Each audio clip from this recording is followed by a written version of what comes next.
teaching is a profession. A profession has certain requirements. I would rather say a profession has certain definite requirements. One of the requirements is that there should be pre-service preparation, which has rigor, which is extensive as well as intensive. We have with us two experts in the field of teacher education. Professor Saroj Pandey, she is the Director, School of Education, Indira Gandhi National Open University. And we also have with us Professor N.K. Dash. He is the former Director, School of Education, Indira Gandhi National Open University. Let us begin the discussion. I would like to ask Professor Pandey.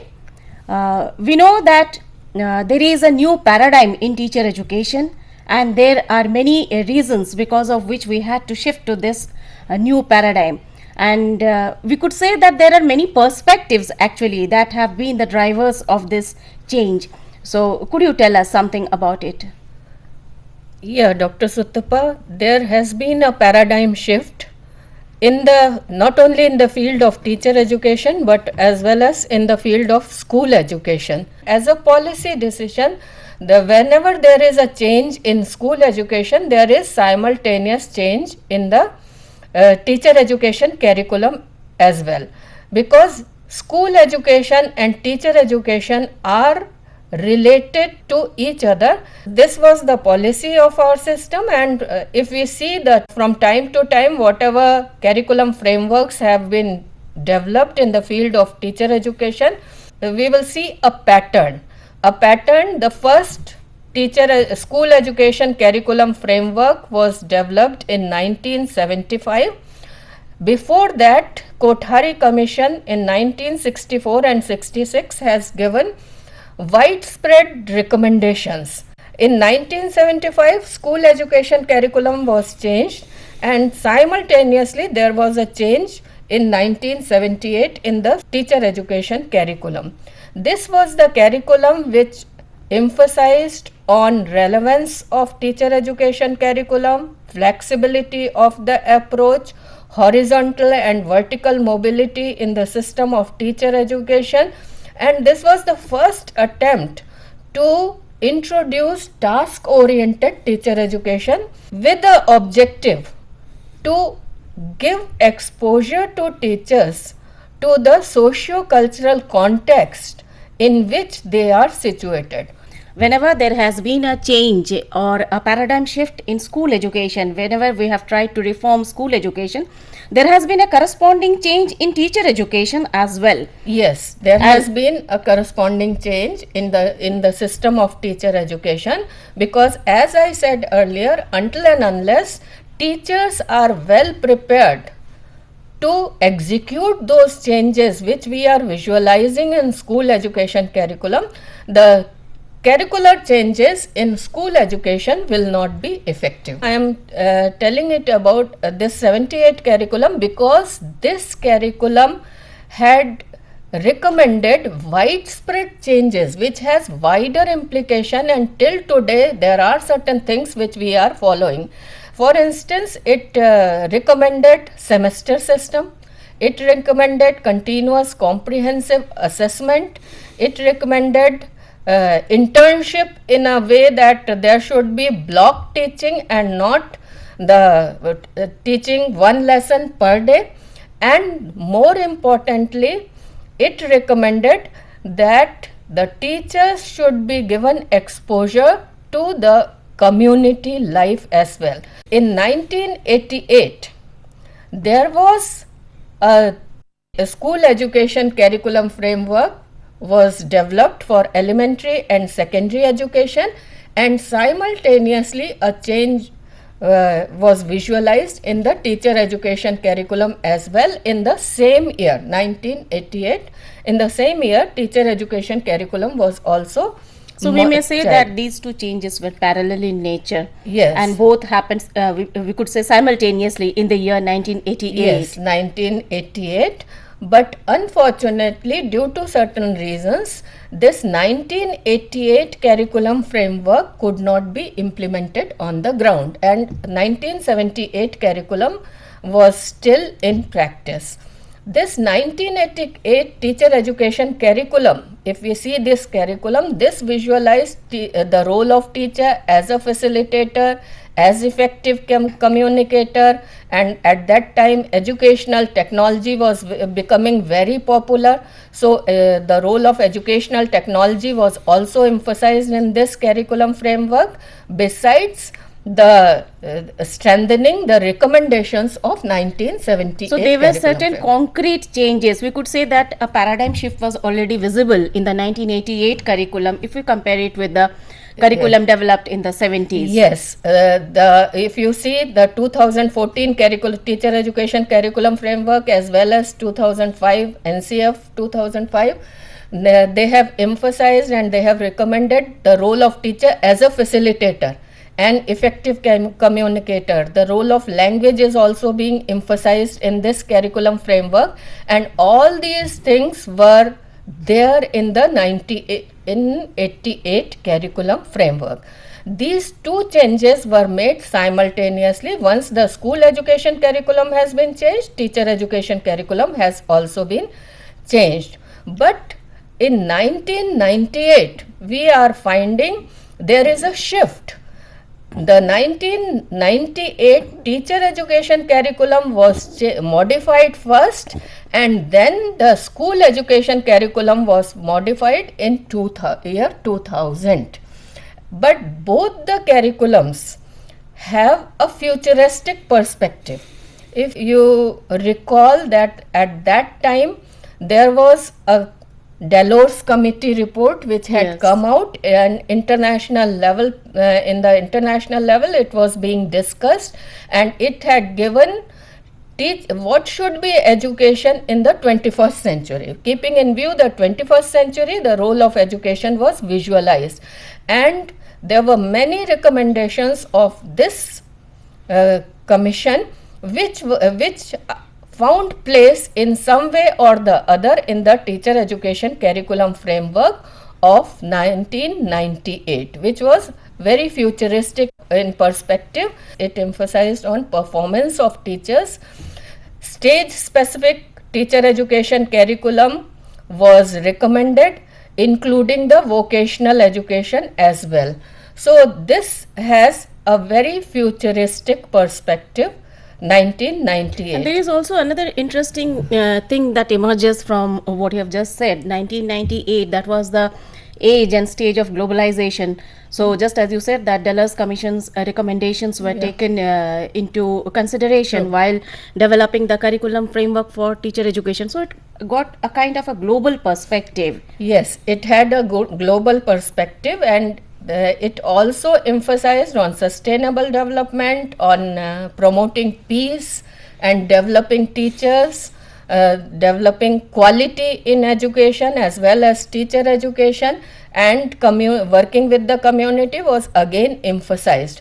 But we find a common perspective in all these three teacher education curriculum frameworks, that is, all these teacher education curriculum frameworks subscribe to the behaviorist perspective of learning, that learning is a change in behavior, and through providing proper environment we can bring this change in behavior, and learners are the receivers of knowledge, and learners were treated as the passive receivers of the knowledge, with the result that the whole teaching learning process became more teacher centered.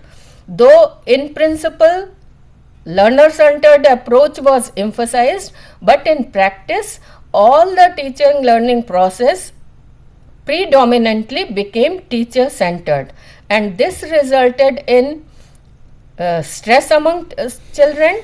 This resulted in workload in the curriculum load of children, because they were unable to cope up with the demands of the situation, and many issues arose. And not only that, schools became spaces where teachers held the center stage. It was a teacher dominated area, and children were supposed to be receiving whatever the teacher would dish out, and therefore we have an idea of schools, of school education as a system where the teacher is there and the students go and listen to the teachers, they have to obey the teachers, and they have to learn from the teachers. Yes, teacher was the source of knowledge. Who imparted knowledge? Teacher was like a big pot having all the knowledge, and children were like the empty pot from in which the teacher will fill that empty pot with his knowledge. Blank slate. Blank slate.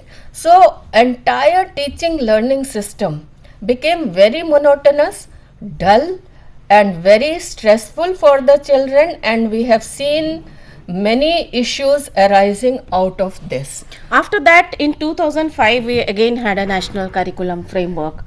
Yes, as I said earlier, that our change in school education system or in teacher education system is governed by the policies of our government, as well as what developments are taking place at the international level. At the international level, there was a change in entire perspective of learning from behaviorism to constructivism, and therefore 2005 curriculum framework is based on constructivist pedagogy, utilizing the experiences of learner, giving prominence to the learner, and reducing, or the teacher's role became the facilitator of the learner, and that is reflected in the national curriculum framework for teacher education, in which they have emphasized on developing humane teacher who considers the diversity, the individual differences, the context, the language, the experiences of learners, while utilizing the teaching learning resources or teaching learning transaction. Professor Pandey, you were saying that there is a paradigm shift in the teacher education curriculum, and the shift was also in view of the way learning has been conceived. And for instance, you were saying that there was a shift from behaviorism towards constructivism, and 2005 curriculum reflects this. So could you describe this? The 2005 curriculum framework of school education, it emphasizes the prominence of the role of children, their experiences, their language background, their socio-cultural background, and all these have found place in the teaching learning process, and the whole shift has now been shifted around the learner, away from the teacher. So teachers have to be reoriented, because traditionally they were following the behaviorist perspective where they were playing a very prominent role, but now the teacher's role has shifted to the background and children have come to the foreground, and teachers therefore have to de-learn whatever they have learned previously and relearn their new roles and functions. Therefore, the National Curriculum Framework for Teacher Education 2009 is very, very crucial, as it prescribes to the changed view, constructivist view of teacher preparation, and we will see that the curriculum, the focus, the procedure, the pedagogical structure, everything has changed from whatever we were practicing up till now. So there is a major shift in the paradigm shift from behaviorism to constructivism in 2009, and subsequently the Gazette notification which was brought out in 2014, this shift has been implemented. So what we find is that there have been two major drivers of change. The first is the policy perspective, yes, and the second one is about the understanding of learning as a process, that yes, how children learn. And I would now like to ask Professor Dash that how did we actualize these changes? From time to time, different schools of thought, they have understood the concept of learning differently, and this has ultimately resulted in not only change in schooling system but also change in teacher education system. As she has rightly said, to start with, there was emphasis on behaviorism, and as per behaviorist model, the teacher is considered to be the finite source of knowledge, and she is the fountain of knowledge. Whatever she teaches in the classroom, and the students, they have to just acquire. And the teacher is a giver of knowledge, students is the receiver of the knowledge. So this is particularly the behavioristic learning theory emphasizes upon. And since there was some kind of relationship between the kind of thinking, behavioristic thinking, and the schooling system, so you find for a long time, maybe for a century or more than that, behaviorist pattern or thinking or approach to learning influenced the teacher education curriculum and teacher education practice. And that has resulted in all kinds of schooling practice, classroom practice, examination system, evaluation system, and you find till today it has been playing a major role. But later on, the development in cognitive psychology or cognitive thinking, there was a little shift. The shift was that the teacher will help the learner to acquire knowledge and apply to a novel situation, a different situation. So this shift resulted in a little development in schooling system and correspondingly in teacher education system. That whatever the teacher teaches, the students, they acquire that knowledge and they apply to a different situation, to a novel situation, and the learning takes place in human cognition. And that's why you might have heard of schemata, wherever, that is basically a cognitive structure. And whatever we learn, that is in our schema or in our cognition. But then what is the problem? This thinking, this cognitive approach also influenced teacher education to a larger extent. But the problem is that whenever we talk of human cognition and we ask a child, for example, the moment we ask a child, what is a dog? Let us say, what is a dog? And the child, there may be, say, for example, a child in a tribal belt, a child in a village area, or a child in a urban area. The kind of thinking that developed in a child in different contexts differ from one context to another. This concept of understanding what is dog also is contextual. The tribal child understands a dog as per the feature of dogs, they are prevalent in that community, and urban child who is very hybrid dogs like what we find in urban area, he perceives the dog, the features of a dog accordingly. So therefore, the understanding which gets developed in human cognition is always related to some kind of prototype. And that prototype is contextual in nature. Professor Das, you could just contextualize it in the in terms of teacher education. Yes. Now, so what happened? Therefore, the researcher in learning and teacher education, they said that it's always not good to teach whatever we think. It's the child's context, the child's social background is more important than what we teach. And this was also against the banking model of education. That the earlier banking model got shifted to understanding the context of the student. That context is basically socio-cultural. Now, this change from cognitive to socio-cultural perspective happened. And you mean to say that earlier the emphasis was on how the child behaved, the child molding the child's behavior was the focus of teaching learning process. That's true. And then after that making the child a thinking individual, reflection. And from then from there we move forward to the socio-cultural perspective. Actually, socio-cultural perspective basically emphasizes that the child is a creator of knowledge. He or she understands any concept as per her or his background, social background, cultural background, and the teacher is to be a facilitator. The teacher has to create some kind of enabling environment both inside the classroom, outside the classroom. Along with this socio-cultural perspective, there is another perspective what we call reflective practitioner model, or that is a reflective practitioner perspective. What is this perspective? the teacher has to be a reflective practitioner.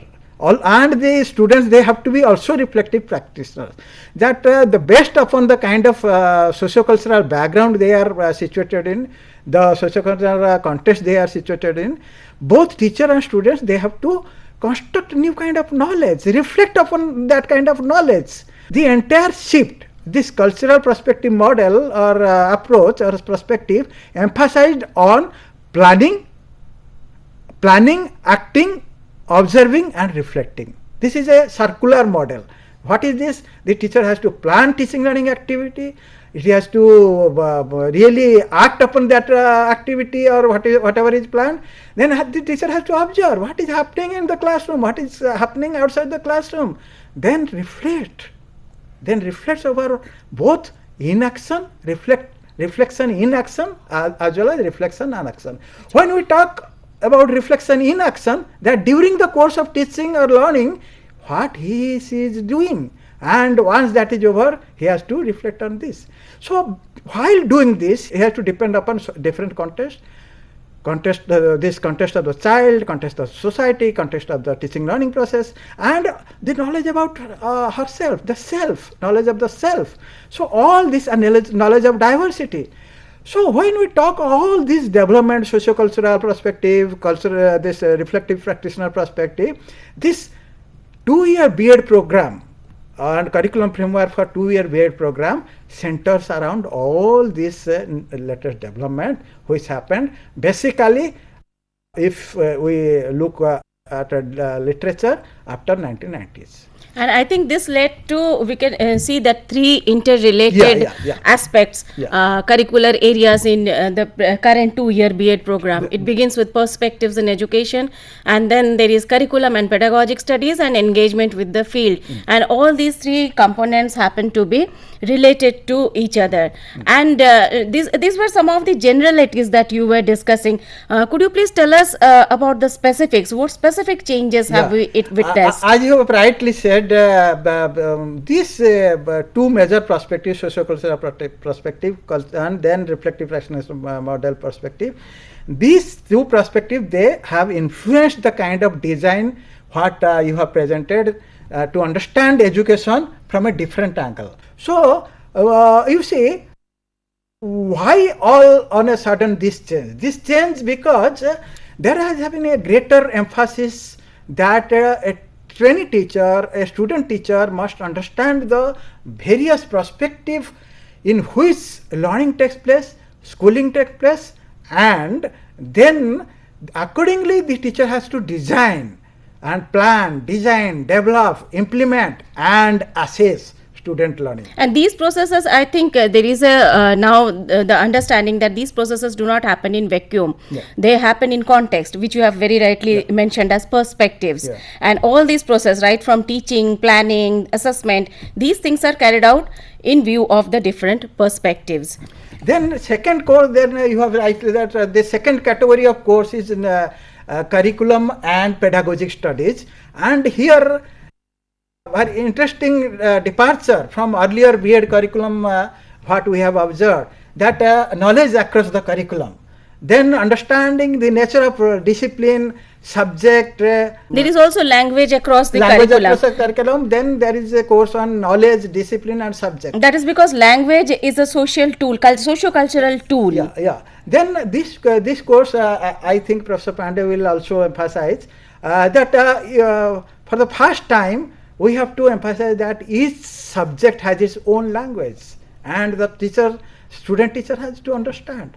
Then the student teacher has to understand the nature of discipline, the nature of mathematics, the nature of say chemistry, the nature of physics, the nature of science, the nature of social science, the nature of language. So there has been this departure what we find in the 2014 I think Professor Dash, so what is important is that this paradigm has been shaped by various perspectives of teaching learning process, various perspectives of school education in general.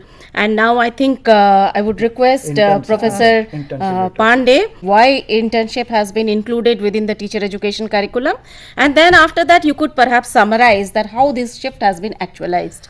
Preparing teachers to use these shifts in their classroom situation requires more time.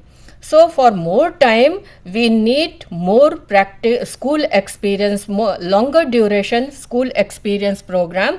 That's why the whole teacher education curriculum was changed from 1 year to 2 year and emphasizing on longer duration. Almost 6 months time is given for school experience and internship program, And which engagement with the field. engagement with the field, which is spread both in the first year as well as in the second So year. that our student teachers get a feel of the real world. Yes, they are expected to do diverse activities during this period, not only teaching in the classroom. Another thing, there is teachers should overcome their own biases, their own beliefs, and develop himself or herself to become a mature teacher. That's why we have kept EPC courses. There are so many EPC courses. There is yoga, there is reflection, self-reflection, maintaining reflective diary, dance, drama. N number of activities have been prescribed in this. This will ensure, as I said earlier, that the emphasis of 2009 teacher education curriculum framework is making them humane teacher, developing humane teacher.